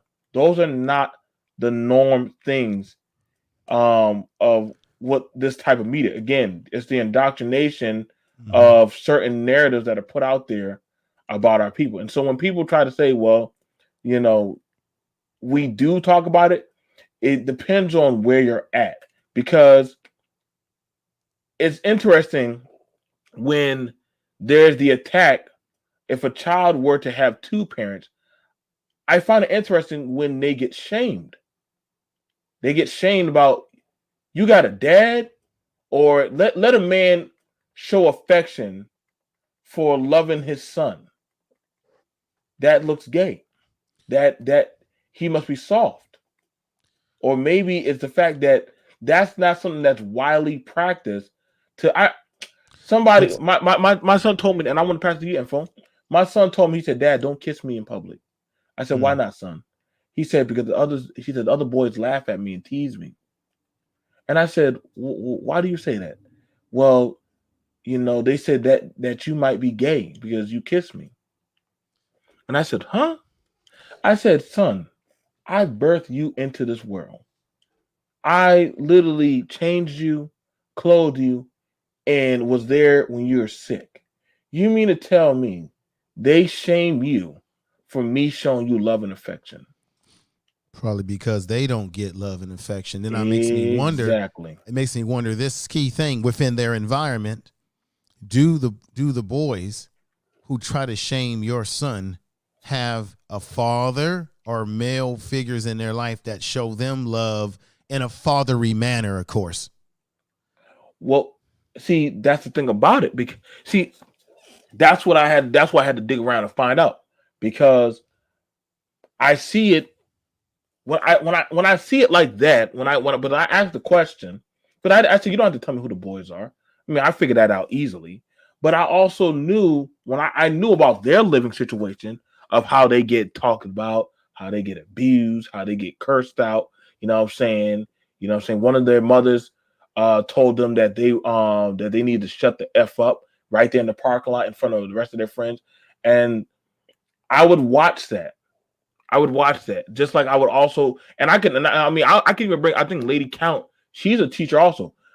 We've seen these things. I'm pretty sure all of us who have had these credentials to actually deal with these type of things. And I'm not saying, and I don't want people thinking, well, that's the thing that the women. No, I know some fathers that I have seen shame their daughters like openly. call their daughters a whore or a slut. And I'm like, when you break down that child like that, do you know what the ripples that you cause or what havoc you can do? Do you know what you're doing? And so these kind of things, and again, no info. Come on now, how many young boys have you had to play daddy for? Well, I That play daddy to grown men every day in my career. I'm actually a de facto father and mentor to these men. I mm, had a young brother who's doing heavy time. He's got all type of issues going on at home in a relationship with a female, and he needed to talk to me just on relationship issues. And this man is incarcerated and dealing with issues at home where he may or may never get back to. So I deal with it on an everyday basis. But let me say this, BMT, and I have to say this before I get ready to get off, my brother. mhm, When I came onto YouTube in the first place several years ago, I heard the conversations that a lot of times that we relate to the manosphere, that we associate with the manosphere. uh-huh. And it was a culture shock for me personally. You know, when we used to go on the Rumble on O'Shea's platform, and me and you have gotten into it on that platform before we got to know each other. The reason why I had the attitude that I had, brother, is because I wasn't used to hearing black men talk the way I hear the language that I hear on YouTube, because the black men that I had been around and been raised around, and the black men that I've been around in my organization, they just don't spend a lot of time talking about, and I'm not saying that you were doing this, talking about the ills of black women, or black women this, black women that, or women this or women that. They simply will tell their story and say, I met this woman, she was no good for me, I ain't never gonna mess with da da da da, and then they moved on. But they didn't spend a lot of time beating the drum about women this and women that. They spent too much time talking about their business, what investments they had, where they were going. So so what I'm trying to say in a nutshell is some of the narratives that you hear spoken on YouTube proper does not reflect the attitude and the views of black men all across this country. There is a small fraction of black men who come to YouTube and they espouse whatever the views that they have about women, about black family, what have you. But they do not represent the majority of black men out there who don't spend their time hobbering. If you don't like child support, then you do something about it, right? You get 50-50 custody, you get full custody, or you go to damn Washington, D.C., and you change the laws. If you're not prepared to do any of those things, because if you let the woman get the foot in the door with the child support because she gets full custody of the child, then you are going to be strangled around the neck by the family courts. But until we as men decide to do those things, men are going to use YouTube to keep venting these issues. And then we're going to have young men, like what was said today, who's going to be watching this stuff, and they're going to be getting their ideology from men on YouTube that are complaining about I women. heard And what's going to happen is that kid's going to grow up and think that that is it. What I'm saying to you is brothers do have the right to express themselves on YouTube. They have the right. I'm not saying they can't express themselves. What I'm saying is they do not represent a lot of black men out there who don't talk those narratives because they're too busy out there working, winning, and being family men. Because I've been on channels on here where people have criticized the idea of having family and being married. I'm BMT. No, I'm new to YouTube and some of the stuff. Actually, in the last few months, listening to a lot of these gender wars, and I heard. I think it was yesterday. The man actually said something like, "If it weren't for women, the world would be okay. They just need it for reproduction. If it weren't for women, we wouldn't have to spend our resources on them."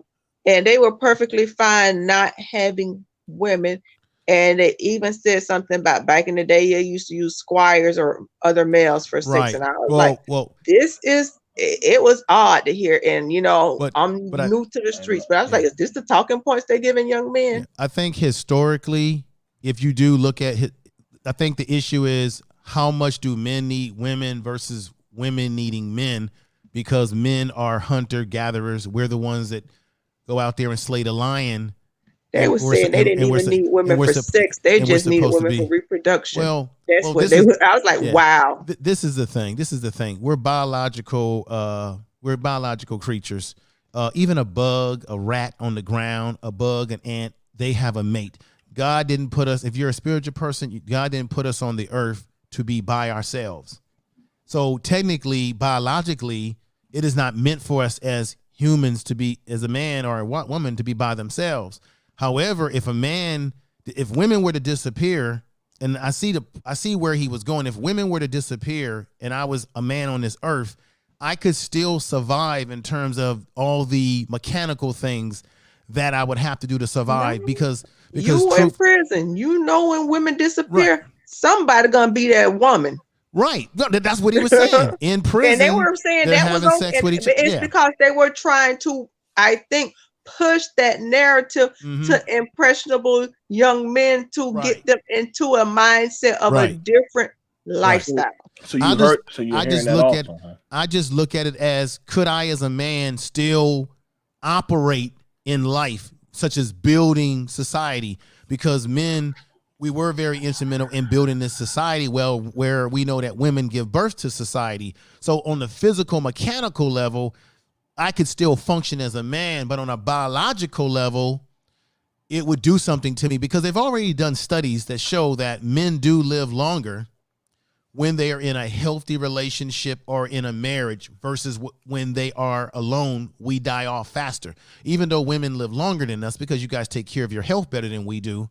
But men do live longer when we're in a healthy relationship. So it is not biologically women live longer when they're not in a relationship. So I don't even know what that's about. No, it's true. But for men, I'm saying specifically men, we live longer when we're in a healthy relationship biologically, which tells me it is not meant for us to be solitary creatures. It does something to us as men particularly. But can we function and do the mechanical things, still turn the water on, still get the plumbing working, all those things? Yeah, the mechanical stuff, we could actually still survive if women are not here, because for the most part, we're the majority of people. Not that women don't work in mechanical things, but men are the majority who do those types of activities. So yeah, I could still function mechanically, but biologically, it would be a detriment to me biologically, because God didn't build us to be solitary creatures. Matter of fact, I'll give you this last example before I get off. Sister, you know this because of your experience in the prison too. What happens to a man or even a woman when you put them in solitary confinement? They go in their normal mind and they come out what? Crazy, eating their own poop. I've got guys that I've dealt with for years that were in what they call in the hole, and they come out, their minds are blown away. They're talking to themselves in their room. They're not showering. They're withdrawn because they've been in lockdown. And they don't. And then when you do put them in social population, they don't know how to socialize with people because they've been so used to being isolated that they're all messed up. That what I just said right here shoots through any of that theory that you heard on that show. It shoots right through it. You know why? Because that's a person's opinion. But my shit ain't opinion. My shit is through study and research and working in the field. People being alone is not good for you. Men being alone, it would be bad for us. Could we still function and run the society mechanically? Yes. But biologically, it will be bad for men to not have a mate. And I just think Iyanla Vanzant said it well. There's a difference between surviving and thriving. Yes, we can survive, but we don't want to merely just survive. We want to thrive. Right. And that is the beauty of being with somebody of the opposite sex, having social interaction and companionship, because it makes us thrive and get past more than just the day-to-day grind. Right. I can use BMT, for example. He's a married man and he has children.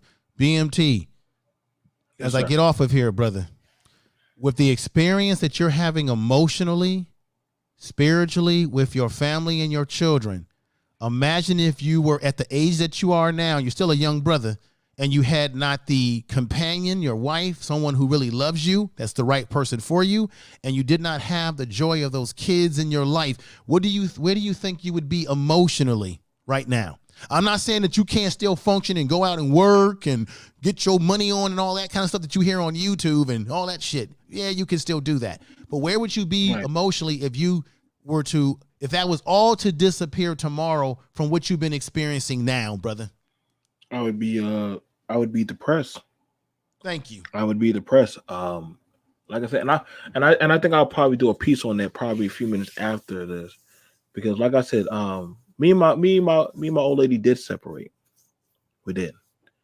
You know what I'm saying? When we were, like I said, we separated before. And it was depression. I had money. I had freedom. I had my own spot. I had all the stuff. There was nothing holding me back. But there was a vastness of I'm missing something. Like there was nothing stopping me. I've already done traveled. I've already did all kind of things. But I mean, like it's a different frontier of an enjoyment when you have a family. Maybe y'all could say that's sappy and that's lame, but it's my journey. Like that's the next pinnacle of life for y'all gotta understand. Like that's part of our nature of function as men and women is to grow and build a legacy and raise that legacy. So then when we get in a certain age, then we can be like, well, I did my damnest. I did my best. And so now I leave it up to you. I listen. I'm telling you, I've spent time with many men that are successful, and as they get older in their years, and they start hitting that twilight, you know what they start looking for? Companionship. They start getting tired of going to that bedroom alone. They start getting tired of sitting at that dinner table alone. When their friends who have families say, "Oh man, I'm going to go out with the old lady," or holidays come around, they get really bitter. They get really nasty. Then they start getting into substances. They start getting into all kind of things because now the fulfillment that they normally would have out of the enjoyment of just hearing, Koja nag them at night, they don't have that. Sometimes to be able to sit there and watch, there's nothing you can tell a man like me or Call me. info. There's Call nothing me. exactly like there's nothing you could tell us as parents the enjoyment of when we watch our children accomplish something that we work with them and now they're doing it in full blast. So that's what I've been saying. When you have brothers who say, don't, I mean, look, everybody has a right, whether they want to get married, have a Right. companion or not. That's your business. I'm not telling you what to do. But what I'm saying to you is what you just said, BMT. Nobody wants to grow old by themselves, go into a house by yourself, lay in a bed by yourself, and die by yourself. Come on, we got to wake up, brothers. That is the truth. BMT, thank you for having me up here, brother. I'm gonna get ready to get off. Peace to you, Right. and peace peace to the sister. Yeah. Hey, You guys make sure y'all go by Information Man's channel. Very dope content, very amazing subscriber. He's one of the very few men that I am close to on YouTube. You know what I'm saying? Like I said, I know I'm broadening my scope, but I definitely leave anchors to people that I am connected to, not just through the channel, but also mentally and spiritually, because these people are solid and about their work. You know what I'm saying? They're about their purpose. You know what I'm saying? I'll tell you, if Koja was not married, boy, I would have snagged her up.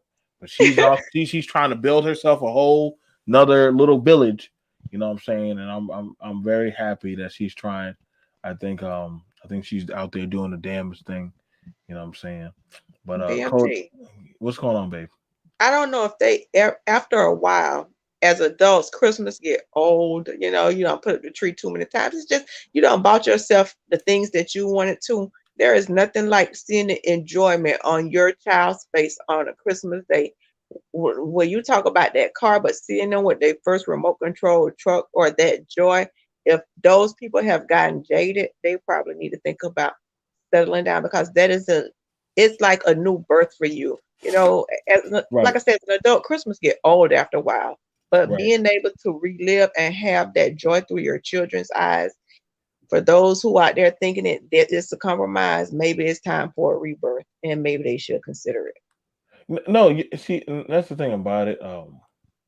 Like for me, birthdays and holidays are meaningless to me. I know how some of y'all get turned up on y'all day on those days.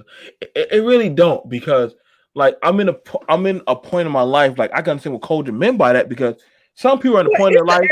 the everyday things too, but I just thought that in specific. But even when you teach them to fish for the first time, or when you let them taste their first piece of chocolate, or their first experiences, it's like you get No, to experience you that know, all you, over again. you know, sometimes when I'm working and I'm doing a podcast, or I'm working in the office, it blows my mind. Sometimes my son will open up the door and put a plate of food right by me. And I'm not talking about like no, like a peanut butter and jelly sandwich. He's like, he could do that. I'm talking about like rice, green beans, and some baked chicken. Now this boy is only 13 years old, but he's making a full whole course meal. He's very good in the kitchen. And then when I go to the kitchen, him and his younger brother will have the kitchen cleaned up.